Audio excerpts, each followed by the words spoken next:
3. Далеко, за дальним хребтом давних, незапамятных лет, где все дальше уходит грань грозных, гибельных, бранных лет, за туманной дальней чертой несказанно бедственных лет, когда 35 племен, населяющих средний мир, 35 улусов людских не появились еще на земле. В те времена была создана изначальная Мать-Земля. Там, на лучшем месте ее, где белое солнце летом встает, сверкая, как медный меч, там, без края и без конца, необъятная долина лежит. 99 могучих рек бурливо текут по долине той. Там обвалы гремят в горах, вихри вздымают до облаков глинистую белую пыль. Деревья такие огромные там, что древняя с них спадает кора. Необозрим кругозор, неизмерим простор великой долины той. Но до той поры, пока никто из людей не построил себе жилья, не воздвиг в очаге священный огонь, огромная эта страна, грозная изобилием своим, свирепая безлюдием своим, еще хозяина не нашла. Полчища верных абагу приходили сюда без помех, а джьяры, подземные абагу, вольно выходили сюда, затевали игры свои.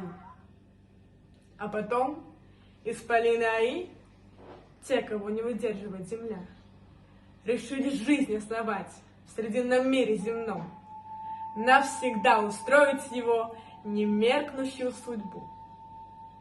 Стали думать старейшины рода Аи, кого избрать, поселить в этом срединном мире земном. Кто достоин корнем встать на земле рода людей Уранхай-Саха? Неужели всемогущие мы, всезнающие, всевидящие, не устроим жизнь по воле своей в этом срединном мире земном?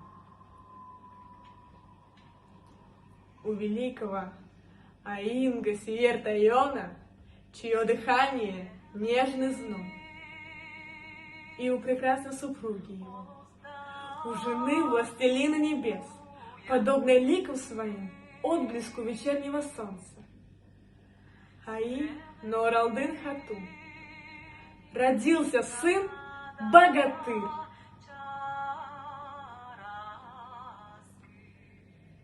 Непомерно тяжелое бремя свое не под силу ей было носить.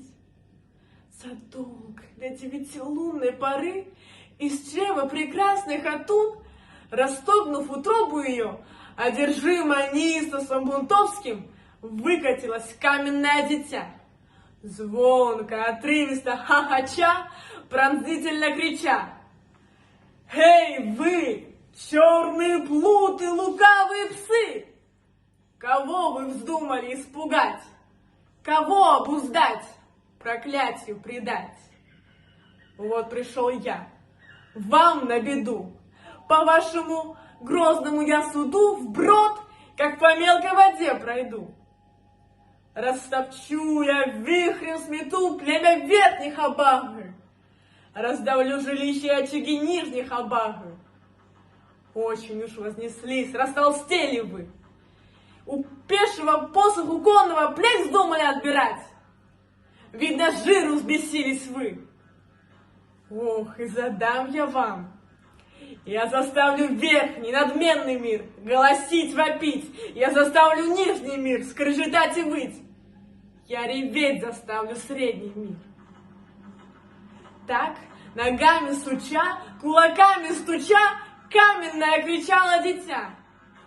Услыхав угрозы его, недра подземных бездн загудели, завыли дрожа. Нижний мир от ужаса завопил, встревоженно загремел. Средний серопятнистый мир всколебался весь, заходил.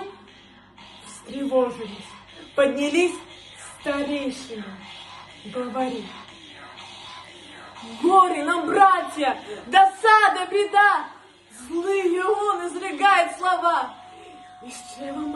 ночью выйдя едва, угрожает мошенник миру всему. Видно, злобный отроду нрав у него, видно, мысли на изворот у него. Пусть определяет Адумбинец, пусть решает Джилгатайон, а самим судить не под силу нам. Судьба не подвластна нам. Пусть решают те, кому сила дана, судят те, кому власть дана. Так сговаривались главари свирепых южных небес и послали в средний бедственный мир исполина богатыря, которого 3 мира зовут именем таким. Владеющий вороным конем, стоя рожденный на грани небес, стремительный Нюргун-Ботур. Обо всем этом Алан-Хасуд отдельно песнь поведет.